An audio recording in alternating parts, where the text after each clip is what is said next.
Para aquele que coloca a si a tarefa de selecionar um repertório musical que reflita a antiguidade clássica, dois desafios se colocam de imediato.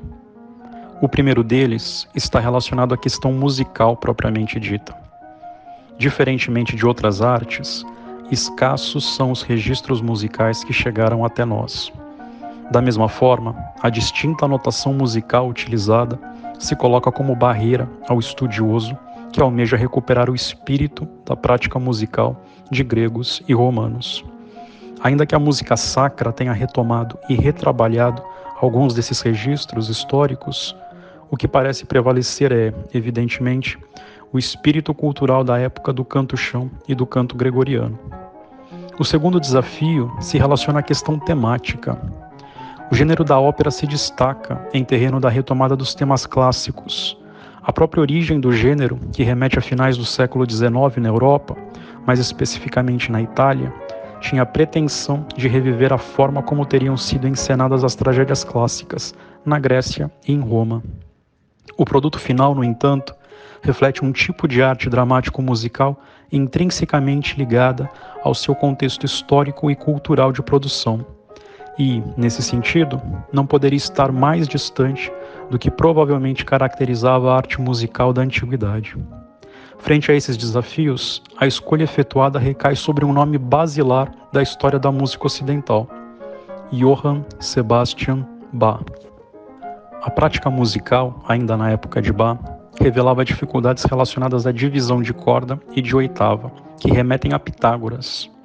Se por um lado os intervalos naturais e as frequências musicais deles decorrentes consistiam numa perfeição matemática, o que se observava na prática concreta, porém, eram impossibilidades e dissonâncias irreconciliáveis, que relegavam ao desuso determinadas tonalidades e dificultavam a padronização da música da época.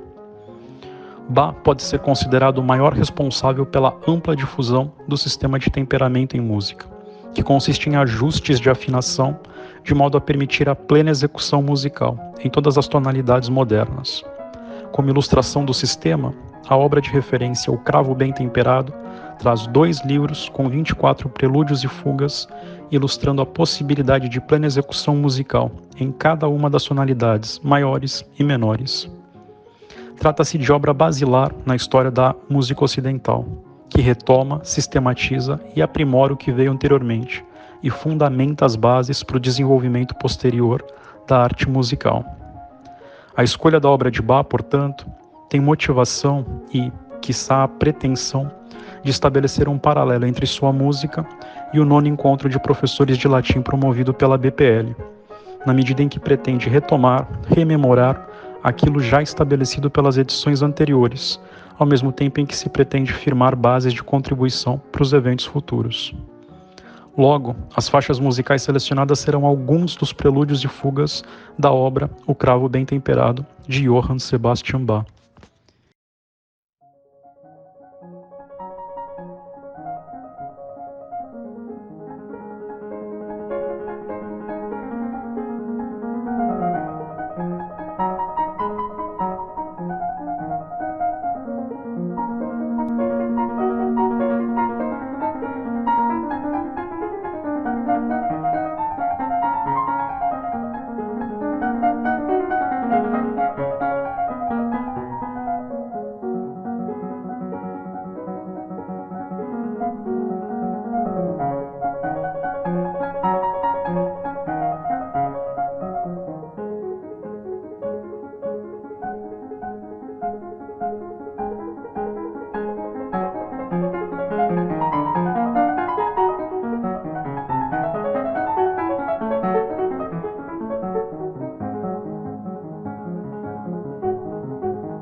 Salve Sodales, é um prazer poder deixar aqui umas poucas e singelas palavras nesse momento aí que os professores de latim mais uma vez se reúnem e discutem aí a sua área, né?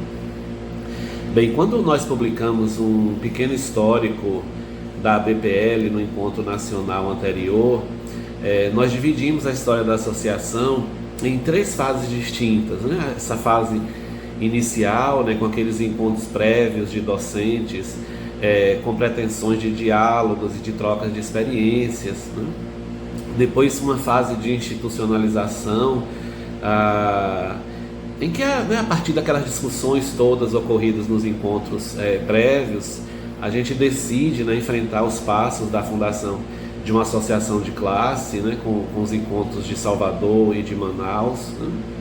E uma terceira fase, que é uma fase de busca de identidade e de amadurecimento também da área, né? Dessas etapas, agora que a ABPL, né, já se constituiu legalmente como uma associação de classe, né, eu gostaria de destacar a importância dos 2 momentos que estão na ponta, né, que marcam o início da associação e o seu agora, né, seu atual momento. Então, se hoje nós nos encontramos nessa chamada fase de amadurecimento e nos congregamos enquanto instituição, é preciso que a gente se volte um pouco também aos primeiros momentos, né, em que um grupo de professores, né, presididos lá pela professora Neiva Ferreira Pinto, se reunia, né, para pensar a necessidade de termos encontros, né, esse tipo de encontros para se pensar o papel do professor de latim numa universidade pública do país, né? E desse encontro inicial, outros encontros se seguiram, né, com um grupo sempre crescente de professores e sempre entusiasmados, e com a definição também de pautas importantes, né? E algumas dessas terminaram sendo postas como prioridade e resultaram em ações concretas para o desenho de nossa identidade institucional. E outras dessas pautas, né, pela própria complexidade delas, elas vão sendo acionadas, né, de tempo em tempo, e a gente segue buscando meios de gerarem novas ações concretas, né? Enfim, esses encontros, eles terminam coincidindo com minha própria entrada como professor de latim no Magistério Público Superior, né? E eu não poderia deixar de responder positivamente ao convite que me foi feito para deixar aqui o meu depoimento. Então, os encontros de professores de latim, para quem já estava na lida há algum tempo, eram momentos de problematizações e de definições de pautas de trabalho para a área, né? E para mim, que entrava numa carreira pública, foi a oportunidade de encontrar os pares, né?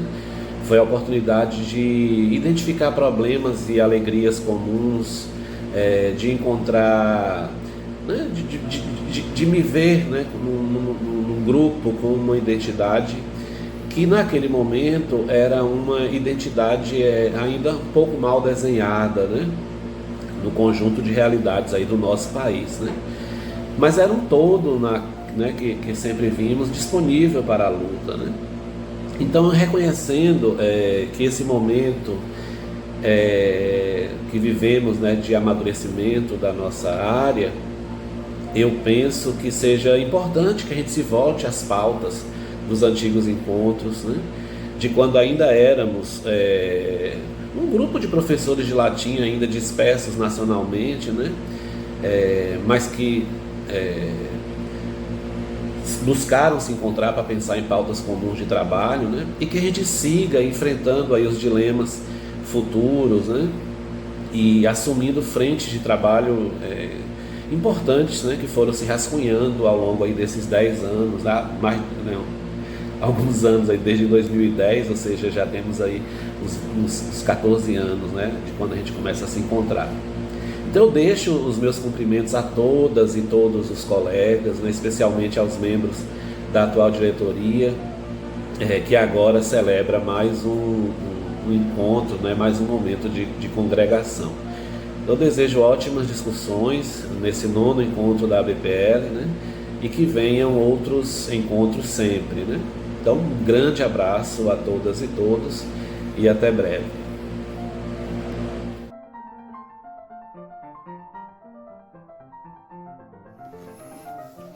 Olá a todos e a todas, meu nome é Renato Ambrosio, eu sou professor de Língua e Literatura Latinas na Universidade Federal da Bahia, e me pediram para que eu fizesse um pequeno depoimento sobre o início, né, da Associação Brasileira de Professores de Latim, a BPL.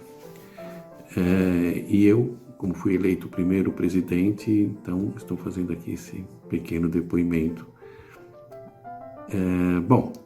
Eu fui eleito presidente da Associação da BPL em 2016, em um encontro nacional de professores de latim, organizado pela Universidade Estadual do Amazonas, em Manaus. Já então existia um certo entendimento de que a sede dessa associação deveria ser em Salvador.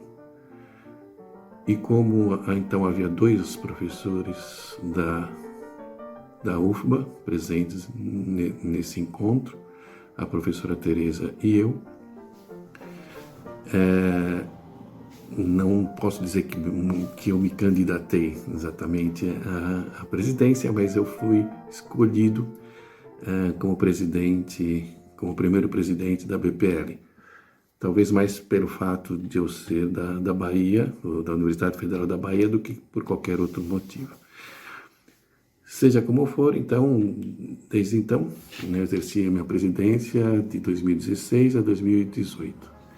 Esses 2 primeiros anos da associação foram dedicados, sobretudo, a 2 pontos, né? A oficialização, né, jurídica e burocrática da associação para que ela pudesse existir ou passar a existir, sobretudo em termos jurídicos, né? E também a divulgação da associação entre todos os professores de latim, né, de língua e literatura, espalhados por todo o Brasil, para que todos soubessem, né, da existência dessa associação.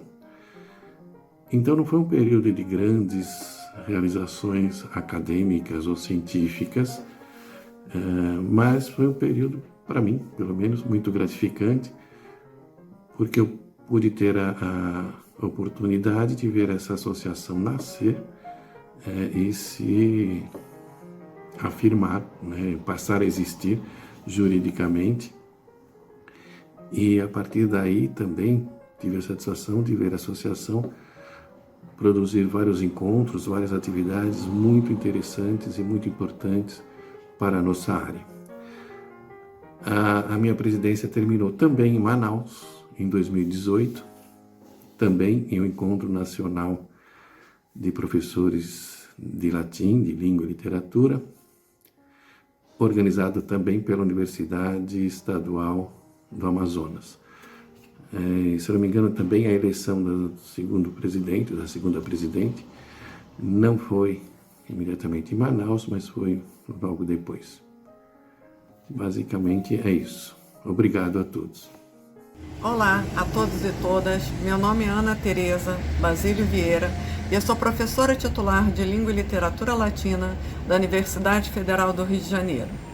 Primeiramente, gostaria de agradecer à atual gestão da ABPL pelo convite aqui para eu dar o meu breve depoimento sobre minha atuação junto à associação. Eu comecei a participação no 3º encontro de professores de latim, realizado em 2012 na Universidade Federal Fluminense, no Rio de Janeiro, na cidade de Niterói, quando a BPL ainda não era uma associação.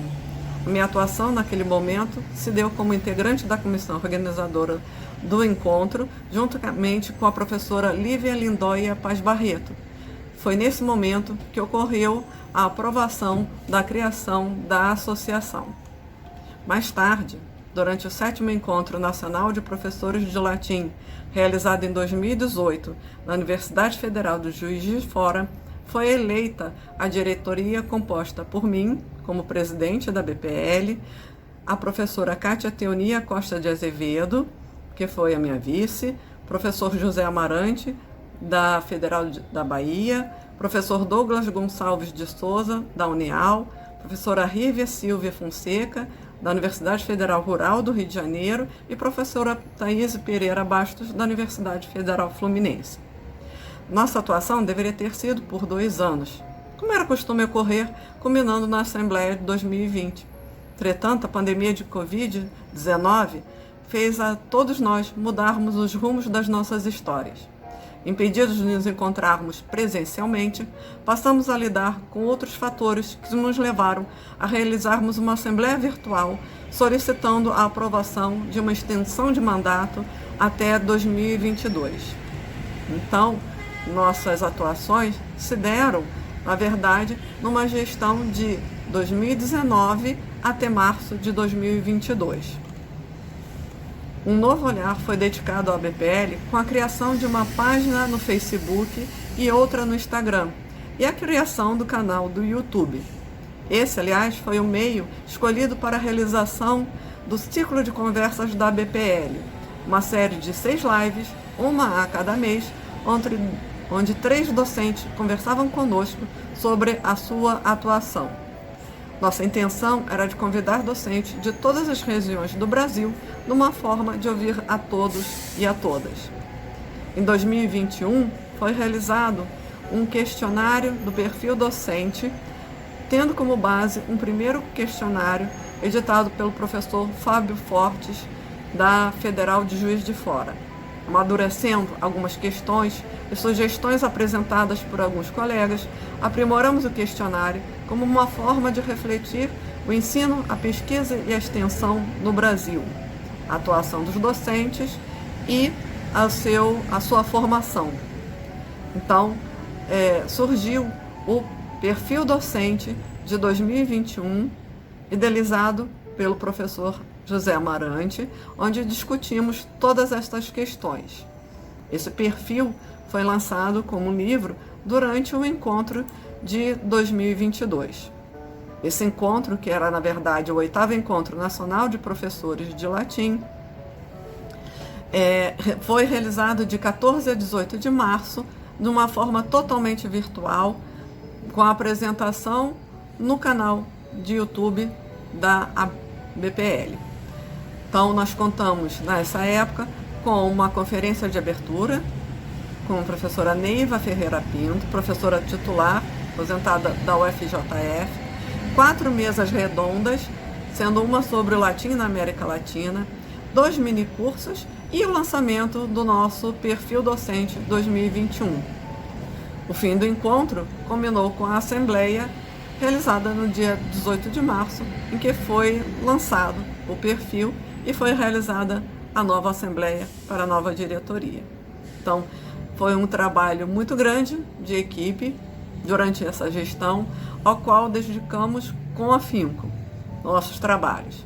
Então, foi um trabalho árduo, mas bastante prazeroso ter participado dessa diretoria da Associação de Professores de Latim. Muito obrigada pela oportunidade de estar aqui e agradeço a todos e a todas. Olá, eu sou o Carlos Renato e eu sou professor de Latim e Literatura Latina aqui na Universidade do Estado do Amazonas, com sede em Manaus. Eu participei de praticamente todos os encontros de professores de Latim, desde o primeiro, lá em 2010, na Universidade Federal de Juiz de Fora. E desde lá, eu tenho estado presente e atuando em todos os acontecimentos, ou praticamente todos os acontecimentos que culminaram na criação da Associação Brasileira de Professores de Latim. Por coincidência, a associação foi criada no 6º Encontro de Professores de Latim, que ocorreu justamente em Manaus. Ali, nós criamos, através da Assembleia, nós criamos, a associação, e que mais tarde foi averbada e hoje está definitivamente regularizada e funcionando como uma associação de fato e de direito. Bom, eu fui eleito na gestão para o biênio 2022-2024, nessa gestão, aliás, que se encerra agora em abril deste ano, 2024. junto com a diretoria, né, com a professora Vivi, a professora Leni, professor Everton, professor Francisco de Assis, professora Carol Rocha, nós viemos nos últimos 2 anos trabalhando para manter a associação e tratar das questões mais prementes que surgem durante esse percalço, né, esse tempo de gestão. Na verdade, a nossa gestão focou em continuar e expandir as atividades da gestão anterior, com, por exemplo, a continuação das lives, né, das conversas sobre temas relacionados à área de estudos clássicos e diretamente com a comunidade, né, tratando de temas de interesse da nossa área, em formato sempre participativo e variado, né, sempre pelo nosso canal do YouTube. A gente procurou discutir questões muito relacionadas ao futuro da formação de professores, especialmente através do uso da internet e das novas tecnologias. Preocupações essas que são prementes também à nossa área, já que nós estamos diante de uma mudança de paradigmas que exigem novas posturas diante da educação. Nós pensamos muito nessa perspectiva, né, da inclusão e do uso de tecnologias para o futuro do ensino de latim no Brasil. E por isso também nós procuramos sempre que possível, nessas lives que nós proporcionamos, especialmente em 2022, trazer, né, o alcance maior, ampliar o alcance e a congregação de novos participantes. E também incluímos estudantes de latim e outras pessoas de interesse, né, com a nossa área. Então procuramos abrir o horizonte, né, ampliar o horizonte de participação para a nossa comunidade. Ou seja, nós pensamos muito na internet, por exemplo, como um espaço, como uma ferramenta para a expansão da nossa área e colocá-la à disposição ou levar ao conhecimento de um pessoal, né, de um público mais abrangente em maior escala. Falando um pouco da minha gestão, né, junto com os colegas da nossa gestão, da nossa diretoria, nós procuramos então firmar o nosso esteio, a nossa base, né, sobre 3 pilares. Em primeiro lugar, é essa questão de levar e discutir questões do uso de novas tecnologias, como eu falei, e principalmente a internet, para os professores de latim, incluindo aí outras pessoas de interesse, que têm interesse na área, como estudantes, por exemplo, e de outras formações. Além disso, acho que o maior desafio da nossa gestão foi realmente levar a cabo a oficialização, né? A gente conseguiu finalmente adquirir o nosso CNPJ e regularizar a nossa sociedade, a nossa associação, junto a toda a Receita Federal e a todos os órgãos pertinentes, né? Portanto, estamos adimplentes e regularizados em todas as instâncias que ter um CNPJ para dar o caráter jurídico, legal, autônomo da associação implica. Por isso, nós estamos muito felizes mesmo, em encerrar essa gestão, deixando, né, a ABPL agora como uma associação de fato de direito que está aí para atender e servir a comunidade de professores de latim, aos demais interessados e fortalecer a área no Brasil para que nós possamos sempre agregar, congregar novos participantes e levar adiante as nossas perspectivas, as nossas ideias, enfim, os nossos interesses para a educação no Brasil. Muito obrigado pela oportunidade. Eu encerro a gestão este ano com muita alegria. Fizemos o que foi possível, muita coisa ficou faltando, nós entendemos, mas o trabalho continua e com certeza a nova gestão e os novos professores que estão aderindo aqui, participando da associação, vão dar essa contribuição e levar adiante todo um trabalho que começou lá em 2010 e que tem muito tempo pela frente. Obrigado a todos.